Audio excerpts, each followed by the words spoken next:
everybody. I'm joined now by Amanda Cuocci. She is the right hand of Dr. Eifrig, who, of course, is one of our well-known analysts and editors at Stansberry Research. And one of the things Amanda really does well is talk about how you can take care of your physical health, not just your financial health. So, Amanda, why don't you talk to us a little bit? Obviously, people are stressed. People are anxious right now, watching what's going on with the markets. What are some things they need to keep in mind? So one of the things you need to keep in mind is that stress is one of the worst problems that we face, not just for our physical health, but for our mental health too.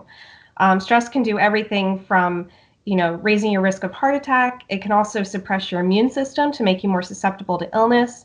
Can cause all kind of stomach problems. We actually wrote about someone recently who had to leave her job because the stress was giving her stomach ulcers. Yeah, scary stuff. And then, of course, the biggest one is that stress increases inflammation. You've heard us talk about inflammation a lot before. Inflammation is sort of the underlying cause for things like heart disease, diabetes, Alzheimer's, all kinds of stuff. So getting your stress under control, especially in times like this, is really, really important. Now, of course, we can't go anywhere, so it's not like we can go to the gym or go to the YMCA. So what are some things that we can do to kind of physically get moving at home? So that's a great question. Getting active in any way that you can is really important.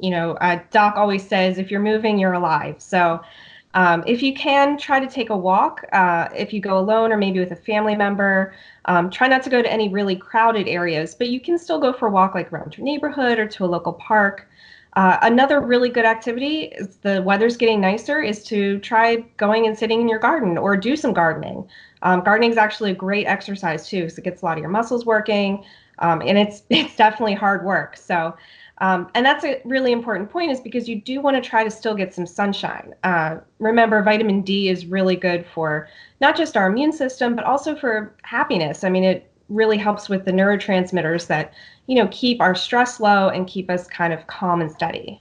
There's going to be a big temptation right now for people to sit in front of the TV and watch financial news and things going up and down. Is that a good idea for us to really be doing too much of? So yes and no. You certainly want to be informed. It's very important to have good sources of news. And I think one of the biggest things that I've seen personally, I know a lot of us have been talking about at the office, is the fact that there's so much bad news out there. Yeah. And I'm not talking about depressing news, I'm talking about bad sources. So you really want to make sure that you're looking for a good source. I follow the medical track. So for me, a lot of the sources I use are like Cleveland Clinic, and Johns Hopkins has a fantastic page. The Harvard School of Medicine has a good page. You really want to make sure that you're getting your sources from the real people, the real folks that are like on the front lines of medicine, and are not just, Joe Schmo in a basement trying to tell you what cure you can take for the coronavirus. So that's really important, but you also want to limit your time. Like you said, it's really tempting to just stay in front of your TV all day, but that's really just going to build up that anxiety. Okay, and finally, do you have a playlist, a recommended playlist for us? I know you like, you recommend that we should listen to music. It sort of can get your mind off things.